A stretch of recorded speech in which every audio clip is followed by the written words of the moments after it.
Well, you can start now.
Hello. Hi, everyone.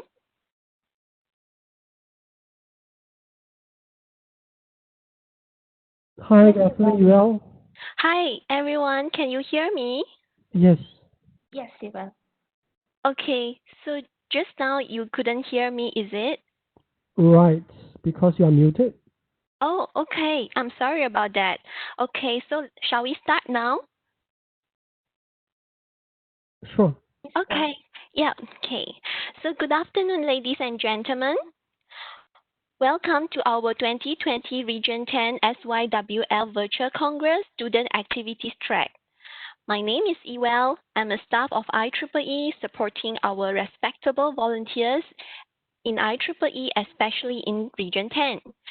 Today, I'm very honored to be the moderator for these sessions. The topic for these sessions today is IEEE Explore, New Services and Platform. I am pretty sure that you will find these sessions very informative and rewarding, as today we have a very knowledgeable speaker. Before I begin the session, I would like to share with you some ground rules and protocol. To prevent the background noises and ensure all the attendees are muted on entry, you are not able to unmute yourself. You are welcome to introduce yourself in the chat box. Make sure that you send a message to all participants. Please use the chat feature to share your comments, questions throughout the presentation, and we will do our best to address all the questions that you have. Please take note that this session is being recorded. Now, I would like to give a warm welcome to our Region 10 student representative, Ms. Savita, to give us a welcoming remark. Savita, please. Thank you so much, Sival. Hello, everyone. A very good morning to you all. This is Savitya Sivakumar. I'm the Region 10 Student Representative, and I'm so glad to welcome Alex as our guest speaker today for the talk titled on IEEE Explore, New Services and Platforms, and more. This will be our session 5 under the student track of SYWLC 2020. As you all know, IEEE Explore is one of the most important tools of IEEE, which not only being utilized by IEEE members, but also other researchers and students. It has a wide range of IEEE papers, resources, items, more than 5 million, and one of the top cited journals as well. So it is very important for researchers to be up to date, updated with their new tools and resources associated with IEEE Explore. As such, I believe that this session is going to be something very interesting and useful for all of you and me as well. So I'm looking forward to learn a lot new things from Alex today. One more time, Alex, welcome and looking forward. Over to you, Eva. Thank you so much, Savita, for a wonderful opening remark. Now, it is my pleasure to introduce you our speaker today, Mr. Alex Liu. So let me briefly introduce Alex. Alex is currently the Manager Client Services Asia in IEEE. He is supporting our customer researchers in Southeast Asia, Japan, Korea, Australia, and New Zealand.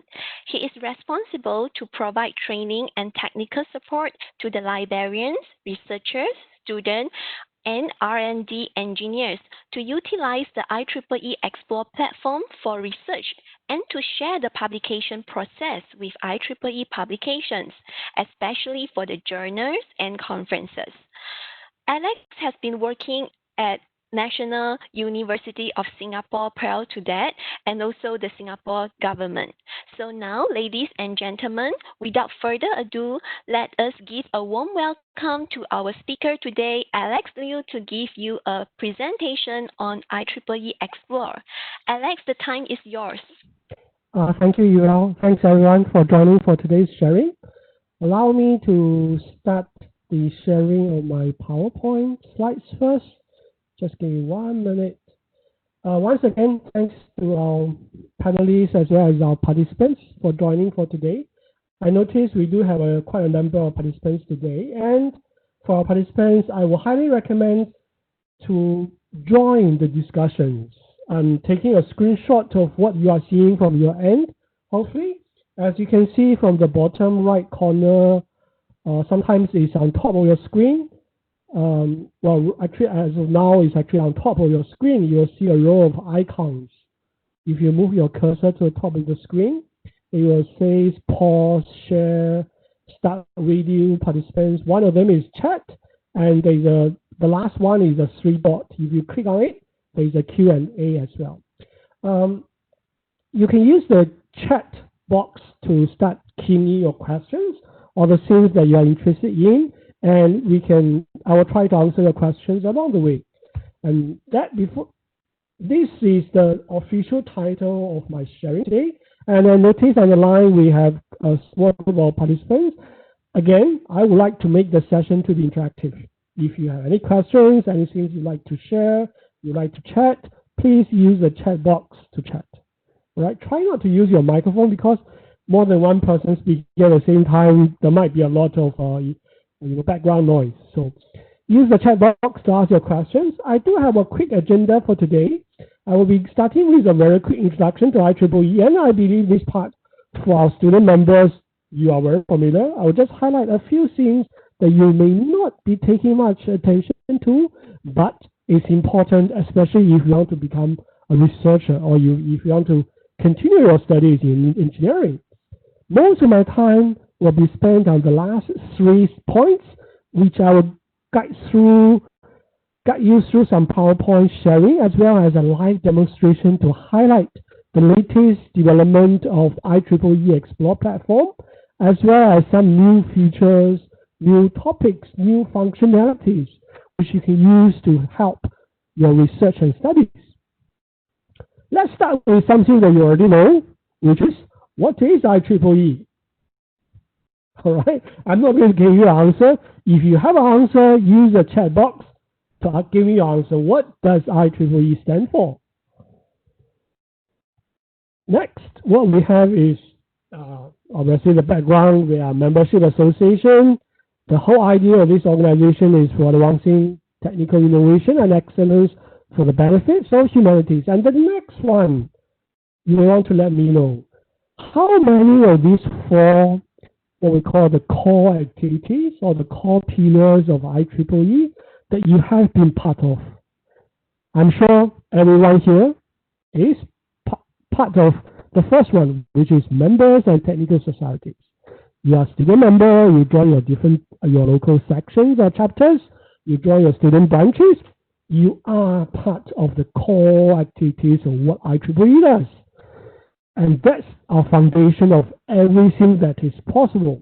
What do I mean by that?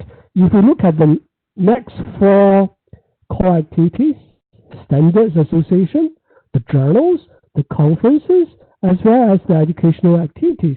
Those four activities are not possible without the support of our members and our technical societies. That includes our student members as well. For example, some of you might have published or attended some of the conferences. Some of you, especially if you have been a senior member, if you have been a postgraduate student, you might have published in one of the journals. So that's what IEEE does, the 5 core activities. And why am I highlighting this for you, which is something you already know? Because as a student, as of now, yes, you are doing your studies, but think about the future. Now you might be doing your undergraduate studies. After that is postgraduate. Some of us might straight away go and join the workforce, become an engineer. And when you become an engineer, most likely, especially for those who are still doing engineering jobs, most likely somehow sooner or later, you will be dealing with some of the standards. I'm talking about standards, IEEE standards. I'm sure nowadays everyone has a mobile phone. The fact that you have a mobile phone, the mobile phone itself complies at least with 3 or more IEEE standards. That's how widely IEEE standards are being used. And as a graduate student, you have to read journals and hopefully publish in journals as well as conferences. And as an engineer working in the industry or professional researcher working in the universities, most likely you have to join conferences, participate in conferences. And in the later part of your career, you might be the one organizing the conferences. And with that, you will be part of the frontier of the research. Educational activities is something new. What this unit does is, in the past few years, it has been generating a number of e-learning courses, online courses which you can watch on your computers at your own pace. You can repeatedly watch them. There are accompanying notes and materials which you can learn from them. And this year, the year of 2020, the crazy year of COVID-19, forced everyone to adopt this new way of learning, just like what we are doing now. We are hosting an online seminar. So educational courses provide some online courses, online modules which you can learn about the new technologies, for example, 5G, blockchain, smart sensors, smart cities, Internet of Things, cybersecurity. All those are covered in these educational activities. And for those who are familiar with IEEE Explore, IEEE Explore actually has the standards, IEEE standards. It also has the journals, it has the conferences, it also has the online courses. Again, the 4 activities at the bottom are not possible without our members, without our technical societies, without our student members. So you are actually part of these activities as well. IEEE has been growing tremendously. I'm sure as a member, we all know now we have almost 420,000 members. And in terms of IEEE Explore, it has over 5 million documents. And in fact, this number is not even up to date. If you go to IEEE Explore now, the actual number is more than 5.2 million documents. That's a even larger number. And every year we have a lot of new content being added. I'm sure we have students who are studying in universities, right? I hope so. And if you are a researcher or student who are currently from the universities, you will want to let me know using your chat box Does your school has IEEE Explore? Do you know whether your school has IEEE Explore? And if they do, you want to tell me your school name, which school you are from, your school has it, my school doesn't have it, just let me know. And it covers all the subjects, not only electrical and electronics. It also covers computer science and among others. And we have over 5.2 million documents, a lot of ebooks, a lot of standards, a lot of journals, a lot of conference titles. And you notice the last one I'm showing, we have more than 1.7 million contributing authors, which means there are at least 1.7 million researchers who have submitted a research paper to IEEE. And I'm sure in the future, some of us will also be publishing with some of the IEEE journals and conferences. And with that, you will be joining these 1.7 million authors, being part of the frontier, the leaders in terms of engineering research. In terms of the categories of content that is included in IEEE Explore, I'm highlighting the 5 core content which you can find in IEEE Explore. And you notice I even highlighted the first 3. Let me go through all the 5 of them and I'll explain to you why I'm highlighting the first 3. We have journals, transactions, and magazines. These are the publications that covers the research papers, the full-length research paper, from the research topics to the results. Conference proceedings, conference papers covers the latest research topics, the latest research methodologies in terms of research, and IEEE standards. They are actually the guidelines used not only by engineers but also by industries and companies to make, to design, to produce, to manufacture, and to provide service for the people. And if you can recall what I have told you about 3 minutes earlier, if you ever going to become an engineer working in the industry, sooner or later you will be dealing with IEEE standards. For example, if you are going to work for a world-leading telecommunication or computer company, manufacturing for sensors, for motherboard, for antenna, for mobile phones, then definitely during your work you have to refer to some of the IEEE standards because they are heavily used in engineering, especially electrical, electronic, computer science. Educational courses, this refers to the educational activities, educational unit. They produce a lot of online learning courses. And we also have a lot of ebook collections. I need to give you some hint here. There will be a quiz after today's sharing, and what I'm going to show you, or what I have shown you, will be tested in the quiz. And one of the quiz questions is about this slide. So remember, there are at least 5 major categories of content. They are journals, conferences, standards, e-learning courses, ebooks. And why am I highlighting the first 3? Because as an author in the future, especially if you are ever going to become a graduate student, you need to publish. Where do you publish? You publish in journals and conferences, right? That's why I'm highlighting the first 2. Why am I highlighting the standards? If you're ever going to become an engineer working in the industries, you will be using standards sooner or later. The qualities of the journals are very good. This is like a ranking, when you take your exam, like how did I perform? Am I in the top 5%, the top 10% of my class, or am I at the bottom? So this is actually a ranking, not comparing to ourselves. We are comparing to all the journals across the board. The rankings in terms of subjects, they are very, very good. In terms of leading subjects, and I'm sure we have some students working on emerging technologies such as medical informatics, bioinformatics, remote sensing, robotics. These are hot topics. As you can see, IEEE publications, the ranks are very good. And even in traditional domains, electrical, electronic, and telecommunications, 9 of the top 10 are actually from us. And all the top 10 journals on telecommunications are from us. If you want to read the best. If you want to publish, aim to publish at the best.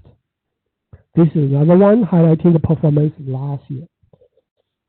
We have new journals, Artificial Intelligence, Information Theory, Industrial Electronics, Information Theory, Technology and Society.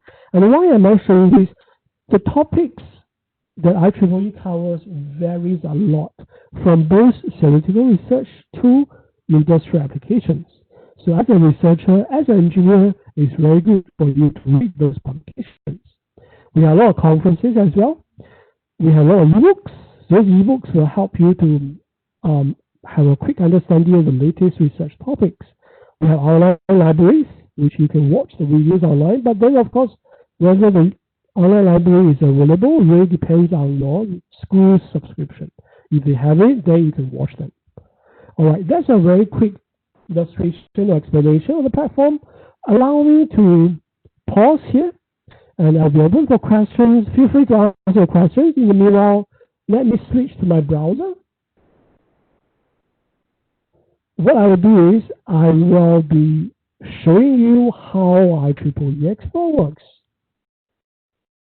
I'm showing my browser right now, so if you have any questions, feel free to use the chat or Q&A to ask. Look at this on the 5.2 million document, right? More than 5.2, actually more than almost 5.3. All right. The first thing first is you have to make sure you will be able to see this line. Access provided by your school name. Only if you see your school name, then you can read the full text PDF document. Otherwise, you can't read the full text. Some of you might be asking, how do I make sure that I can get to see my university name or organization name? Who should I ask for help? If you ever have that problem, please ask your librarians from your libraries. They will be the one that knows how to set this up. So that's for this. Next, I will quickly guide you through the front page, and I will show you how the search works. So in here you have the featured authors, some of the top ranking authors like from India, Canada, the Netherlands, some featured articles. I will highly recommend you to read those featured articles because if you look at the topics, it's very interesting, from artificial intelligence, and this is variable monitoring. If you don't know what it is, it's actually Apple Watch. Something similar to that, but something you can wear it with you, and yet it monitors your health status. And this one is on robotics. It's all on the word leading research. These are some new updates for the platform of features. We have some upcoming conferences. And let me show you how to quickly do a search. Of course, everybody does search. Everybody uses Google every day. Why do I need to know that? But do you ever do a search like this?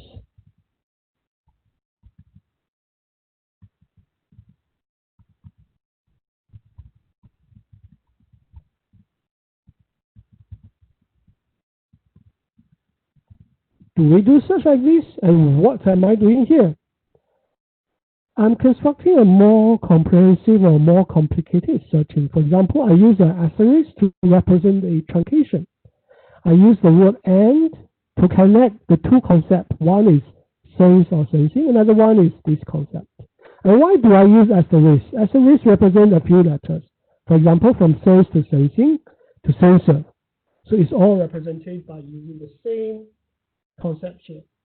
And I'm using the letter and, which is to combine the two concepts. And why am I using brackets? Is to make sure that we will perform this operation first, which has something to do with all. All means either one. Right? And then I'm using the quotation to make sure I'm searching exactly the same Internet of Things. Some of you might be asking, hey Alex, you're too fast. What are all these details? How can I get more information? Not to worry. If you'd like to know more, all you have to do is click on and run search. It will explain to you how all this works. Look at the right hand side, learn more. We have data fields, search example, search operator, search tips. All is explained here. Not only that, with a run search, you can even search within the defined domain. Like I'm only searching for certain authors. Like I know my supervisor's name, I can search by his name, search in authors, or I want to find out all the publications from a particular school. Say I am going to study in Harvard. I will try to find out all the publications that are published by Harvard University. Search for all circulation. And as you can see, and or not, they are all built up for you. For today, due to time constraint, I can't share with you everything here, but please spend some time on one search. So I'm only giving you a quick example of this. For example, I can change this one to, let's say, all. Right? Then I do a search.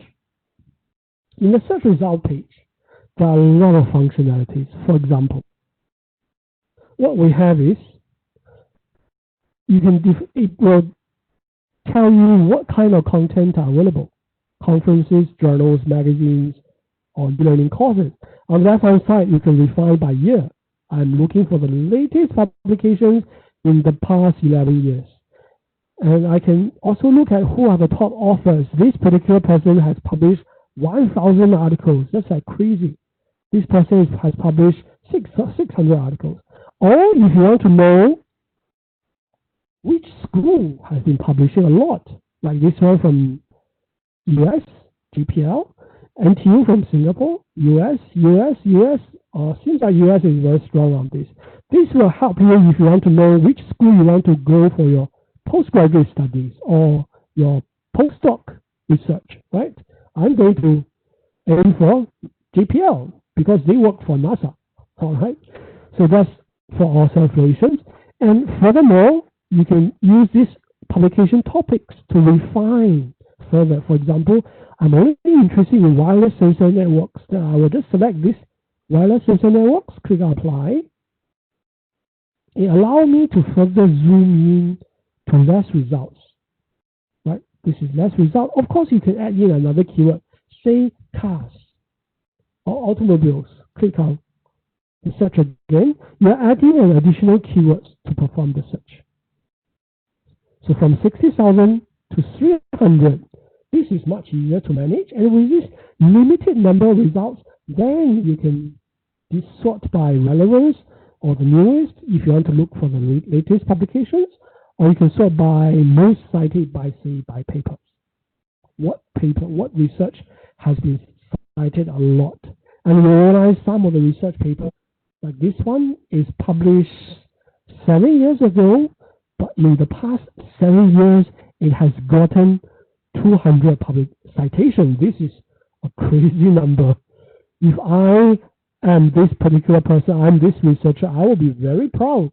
And furthermore, you notice this is a single author paper. It's published in one of the IEEE journals. And this is very good research. If you are working on this particular area or domain, you may want to read this particular paper. So that's for this. If you want to remove the keywords, say I realize 300 is too small, I want to get more, all I have to do is just click on the cross. Just click on it. It goes back to the 60,000 results. Then you can add another keyword, say beauties.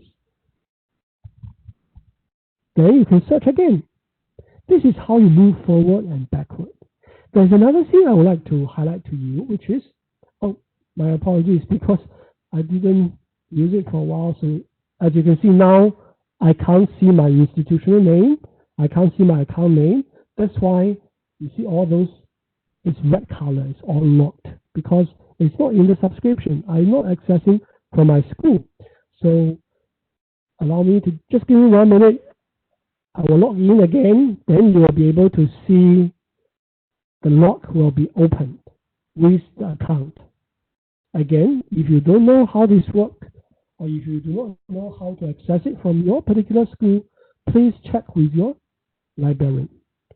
Go to your library, ask them, or send them an email, ask them for help. How can I access this? Just give me 1 minute.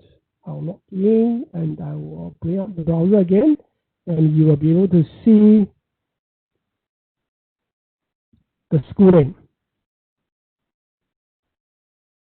Access provided by IEL demo user.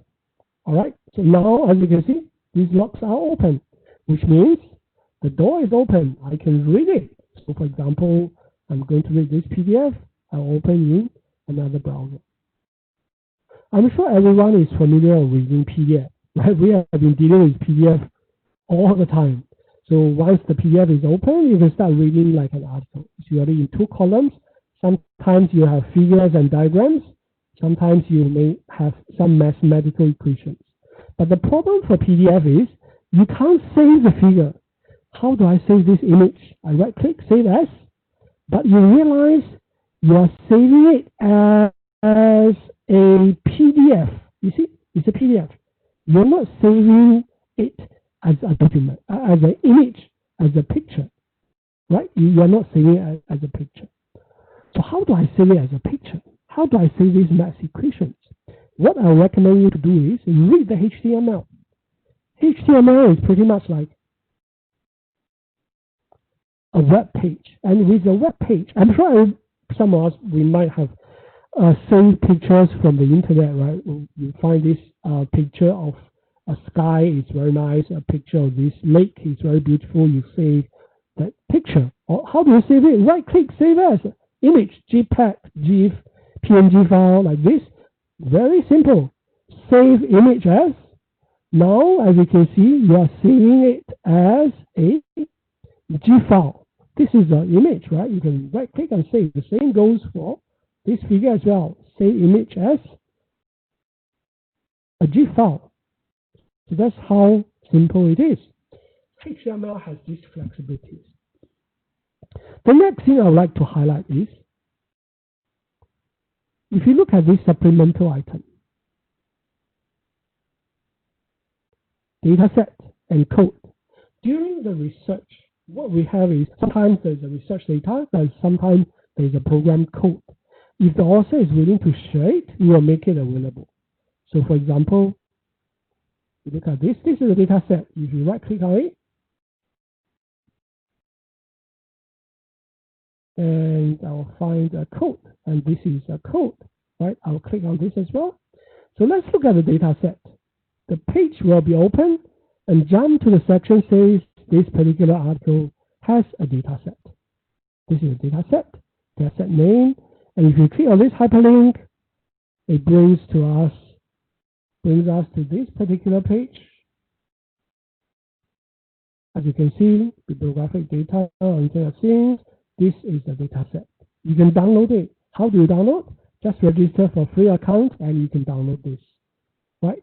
The same goes for the programming code. If you go to the code and data set section, it will bring us to this code, MATLAB. This is a MATLAB code. And for those who are familiar with MATLAB, this is a .m file. Right, so this is a .m file. This is also hosted on a platform called CodeOcean. If you click on it, it will open to a website, bring you to this CodeOcean platform. I will explain to you in more detail about this CodeOcean and IEEE data port sometime very soon, about 10 minutes later. But as of now, this one is IEEE data port for data. Right? As of now, you notice that we have code, we have data set in the platform. All right. The next thing, which is a lot of interest for a lot of us, which is how do I download the PDF? I want to save. I want to keep it. Yes, you can save it, but please make sure you are saving it for the purpose of reading, right? I have to make one thing very clear. Now, saving a PDF doesn't mean you understand the document. It doesn't mean you understand the knowledge. I remember when I was a student, sometimes, especially when I was working on research that I'm interested in, I save a lot of files. What I do is I read the title, I read the abstract. Okay, this article is interesting. Let me save the PDF. I save 100, 200, 300 PDF. Does that mean I have a good understanding? No, because out of the 300 plus articles that I have saved, I think I was only reading like less than 30 of them. So please, saving the document doesn't mean you understand the knowledge. It's different, right? It's like you buy the food from the supermarket, but if you don't eat it, you'll still be hungry. So it's not the purchasing of the food, it's the eating of the food. In this case, we are talking about the reading of the paper. But of course, we still have to save. So let's come back to save. One way is I open the PDF, I save the document one by one, but there is a quicker way. So as you can see, I'm selecting 1, 2, 3 and export. Sorry, download PDF. As you can see, a maximum of 10 PDF can be downloaded at one time. In this case, I'm only selecting 3 and click on download. That's it. The system will download all the 3 PDF for you. The next thing that will be very useful is, let's say I'm a researcher who is working on sensors or Internet of Things. I would like to find out the latest research topics, the latest research publications. How should I do it? How should I do that? I come to sort by newest first because I want to read the latest, right? The latest is here, so I'll read it. Then what happens is I'll read 1, 2, 3, 4. As you can see, these are published this year. But the problem is, how about next week? Do I come back here and repeat the same search, apply this filter, sort by newest first, then start reading again? That's a very manual process, right? That's not how we do it. How we do it is, you can create a free personal account, and in fact, if you have been the member, you have been a student member, you can use your student member email address and password to log in for this account. Like mine, I have been using it for almost 2 decades, and it's still working. Once I log in, I will be able to see my name, and what I will do is I will come to set search alert, give a name, IoT sensor. Click on save. What this does is your search has been saved, and if you go to my settings, alerts, and we have a lot of alerts. The ones that we currently use is what we call the saved alerts. You see, IoT sensor. These alerts is pretty much like how you follow your friends or the stars from Facebook or Instagram. You like them, you follow them. So this alerts is like you follow this research topic. You can rename it, you can edit it, you can disable it, you can delete it. What happens is the system will send you an email to your email box telling you, hey Alex, for this week we have 5 new articles on the topic of sensor or Internet of Things or IoT. 1, 2, 3, 4, 5.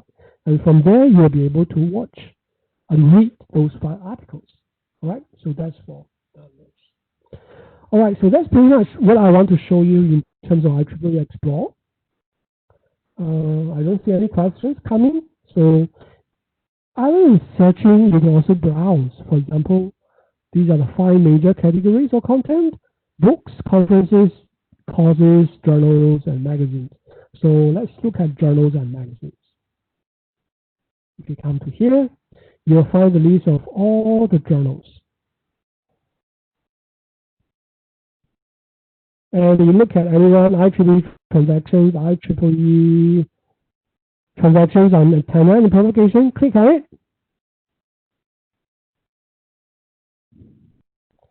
It will tell you what this article is. You can click on early access to read the latest publications, current issues, and if you are a postgraduate student, you want to submit a paper to this particular transaction, just click on submit manuscript. They will bring you to a platform and you can start submission. All right, that's my last tip for those who are interested in writing or submitting to the IEEE journals. All right, that's my explanation and my update in terms of IEEE Explore for the first part. Only for the first part. This is only to bring you up to speed. Next, what I have is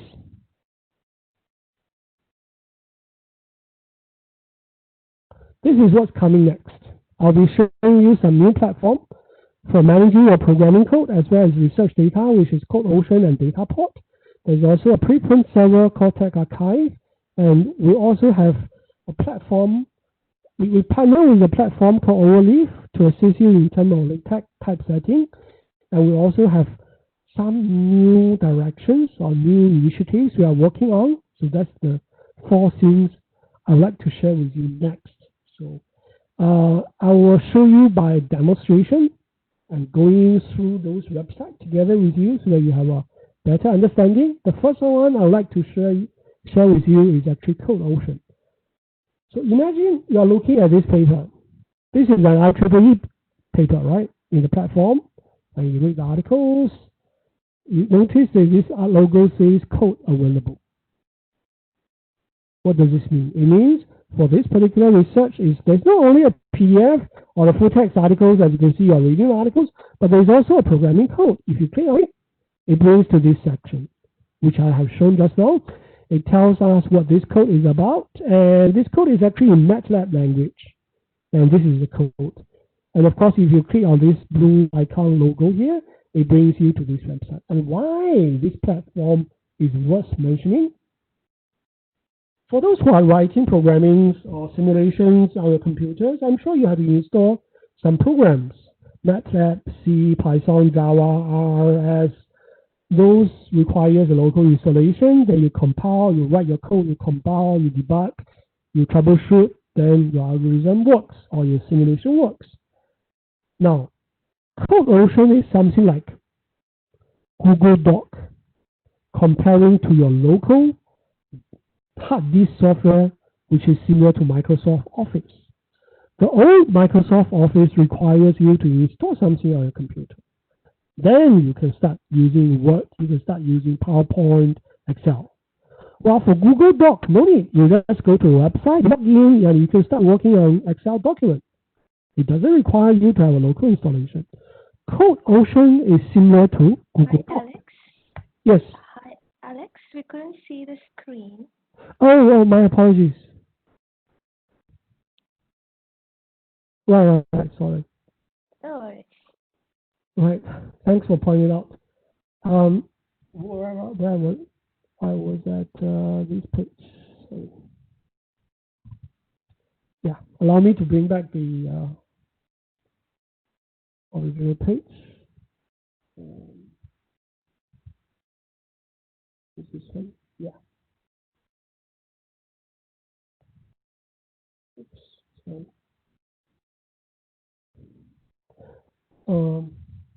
Yeah, this is the page, right? This is the article which comes with the MATLAB, and if you look at the top of the article, it says this thing says code available. Code available.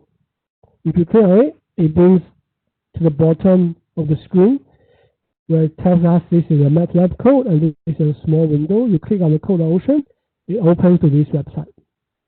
And from here, you can do the code. And not only the code, but also the data. As you can see on the left-hand side, this is the data. Oh, right, the data is pretty big, 3.4 megabytes, so it can't be shown here. You can download the data. But of course, you need to sign up for accounts. Counting the account is specific. Once you sign up for accounts, you log in.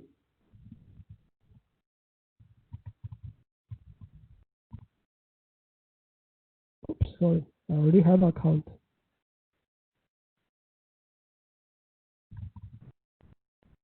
You log in and oops.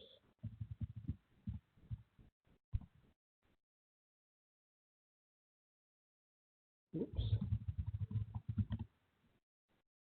Right, you'll be able to see your name. This is Alex.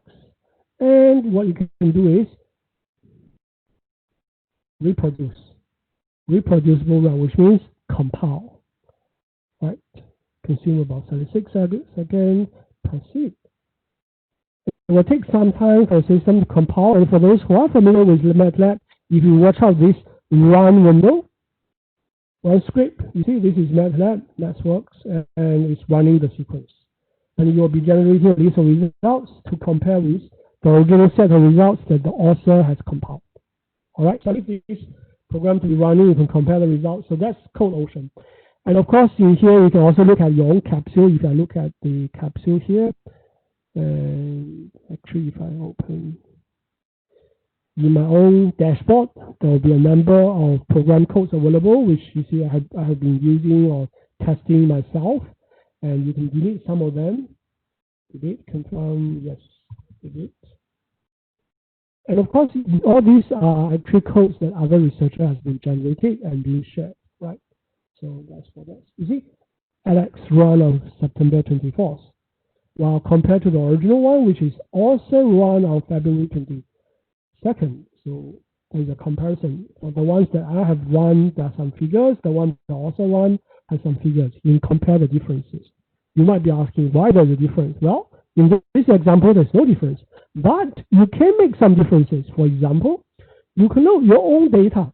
You still use the same code, but run the analysis with your own data. Or you can even modify the codes. You change the algorithm, the pointer, the values, and then you run it, use the original or your own data. So that's CodeOcean. It helps you to run and manage your programming codes. That's for this. Next one is data sets. Similarly, if you look at an article, this article, it says data sets available. If you click on it, they bring to this section. You click on this hyperlink, they bring you to this website. This is actually from IEEE Dataport. It's a free service as well. All you have to do is create an account, log in, and you will be able to download the data. You can also upload it. There's 2 terabyte of space for you to upload your data. It's like a data repository. This service is completely free, and all the licenses are under Creative Commons license. But again, whether it's IEEE Dataport or CodeOcean, I need to make one thing pretty clear, which is do not steal. You saw a very good code or algorithm in CodeOcean, you copy it, you claim this is my code. That is called stealing. That is wrong. It's the same as plagiarism. You shouldn't do it. If you're ever going to use such a code, please make sure you provide proper citation and credit to the original author of the code. Who is the author of the code? It's you, the author of the article. So it's the same as providing a citation of those research articles. All right, so that's research data and CodeOcean. The next one I'd like to share with you is what we call Tech Archive. The URL is very simple, www.techarchive.org. This is what we call preprint server. Now, for the content that they publish in Explore, those are after peer review, which means it has been tested, it has been examined, the quality is assured, which assures the quality.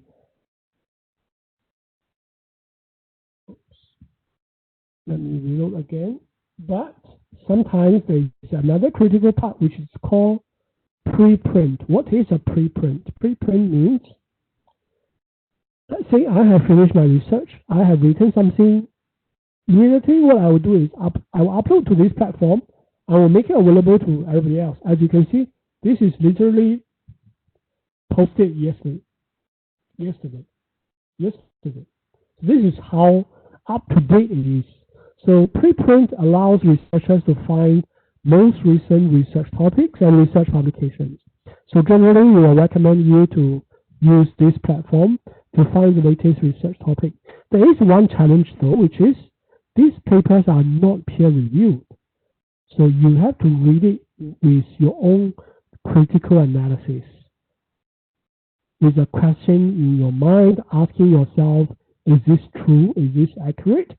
Is this the right direction? That's the difference between a preprint to an article which is peer reviewed. For example, if you read the articles from these transactions, all the articles are peer reviewed. But if you go to the preprint, this one, the archive, those are not peer reviewed. All right, but it shows the latest research. So that's for this.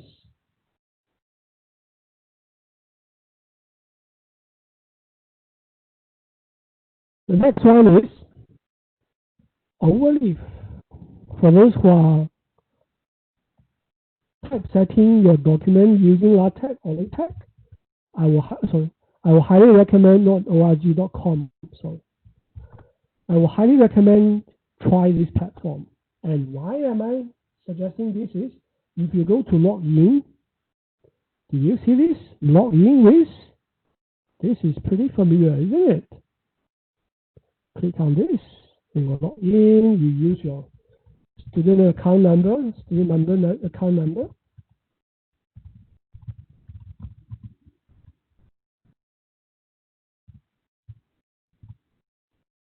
And log in. And why this is helpful? Because if you search for a template, if let's say I click on overlay. Well,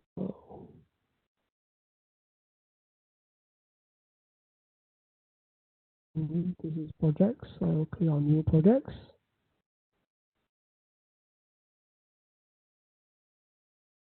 There are presets available, and not only that, if you click on view all and you search for something that you are familiar, click on search. Did you see this? Conference template, general paper template, conference template, and some of the conference, they even have their own dedicated template. So if you are going to submit to this particular conference, all you have to do, click on this. See, this is a preview, and you can use this as a template to start preparing your paper. It saves you a tremendous amount of time. If you want to find out the features and benefit, you can take a look at here for writings for groups.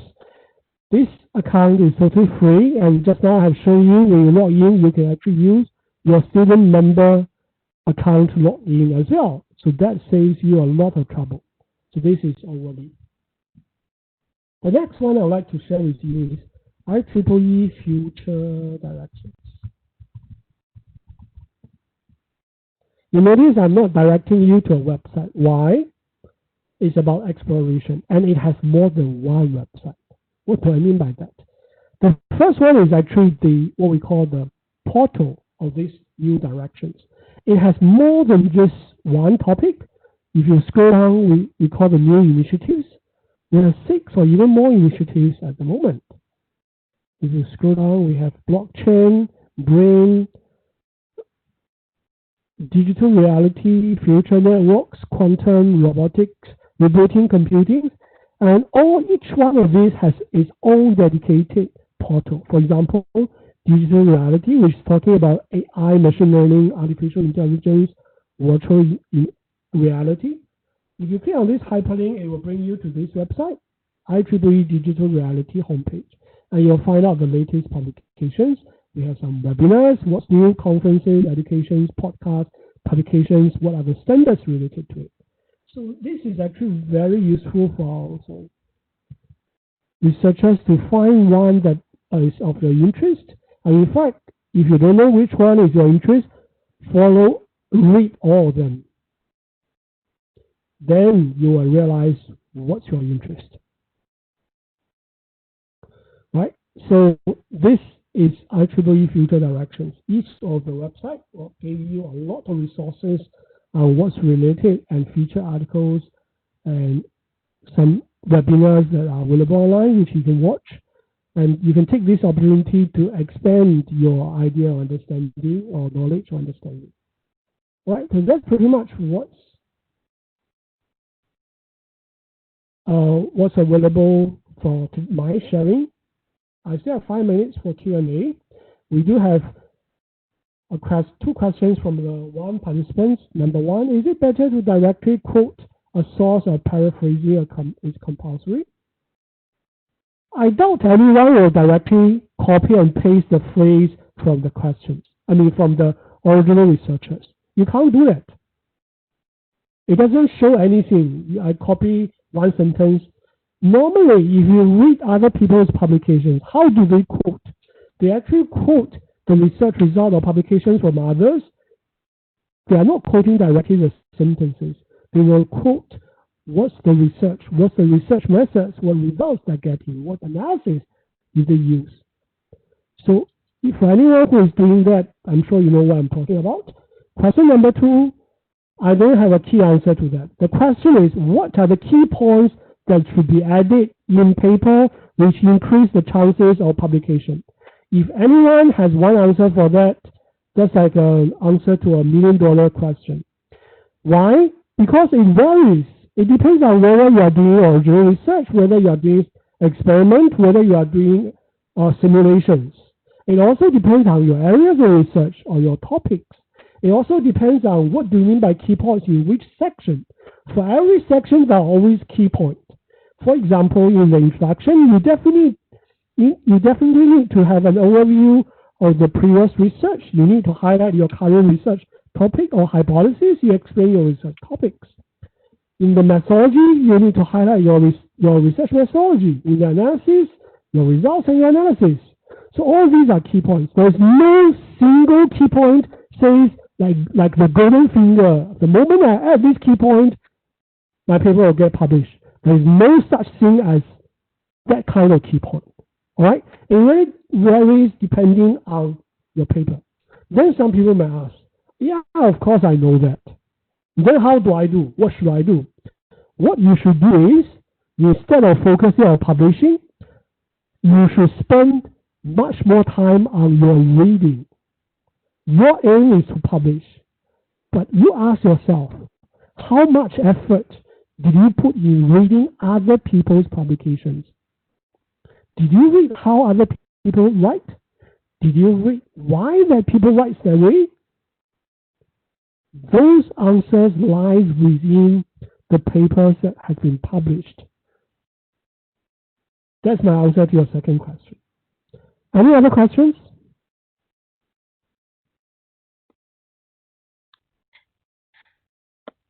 Alex, it looks like we do not have any questions now at the moment from the chat box. All right, thanks a lot.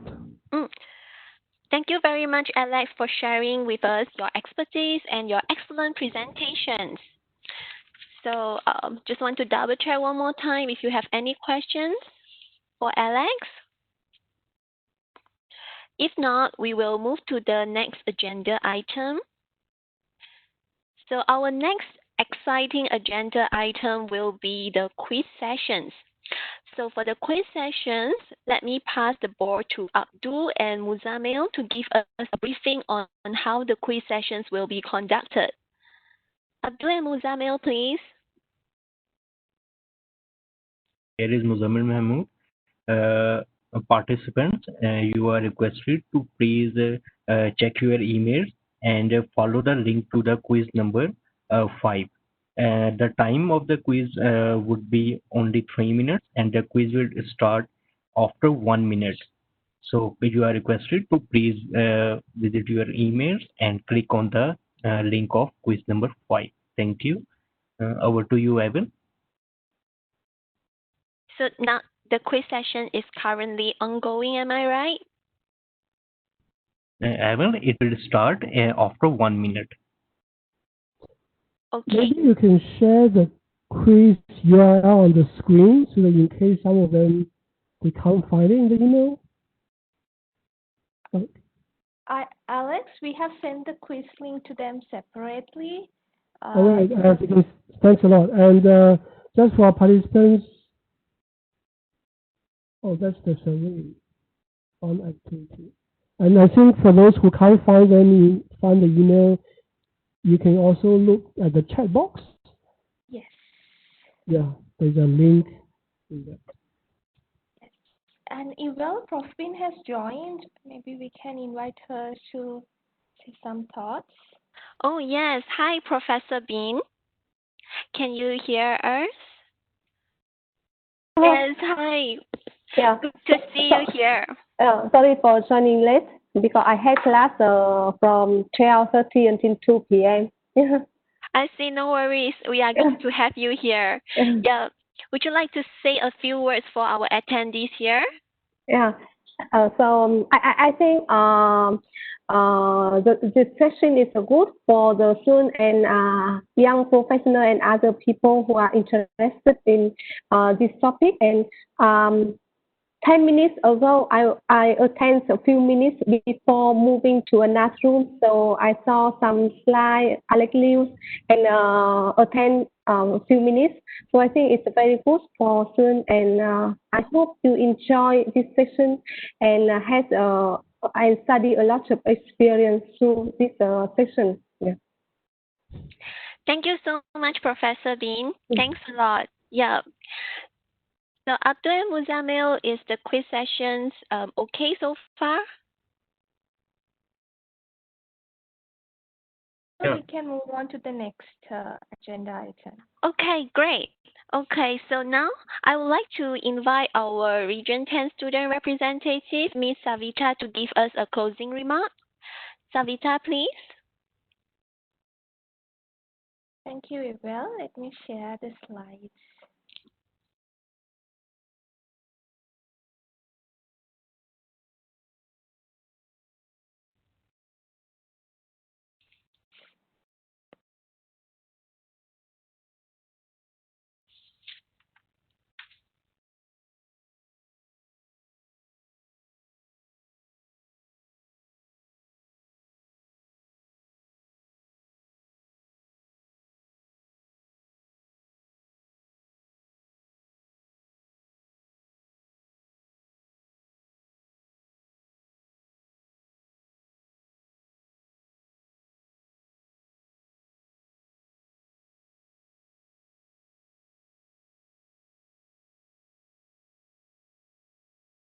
Can you see my slides full screen?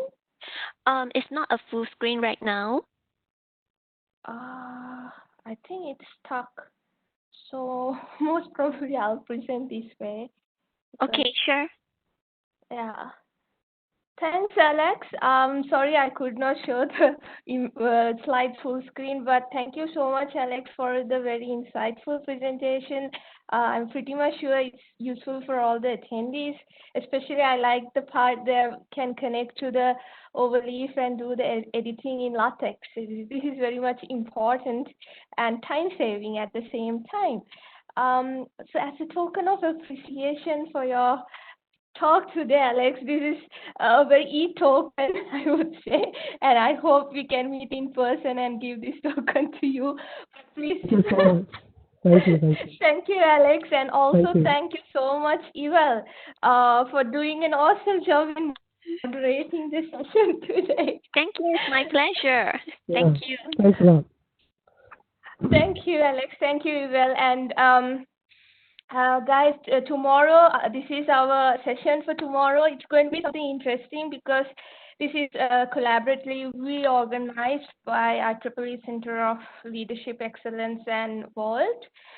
We will be covering about leadership of students, how leadership can enhance your professional career to IEEE Vault program and CLE, and also a very interesting panel discussion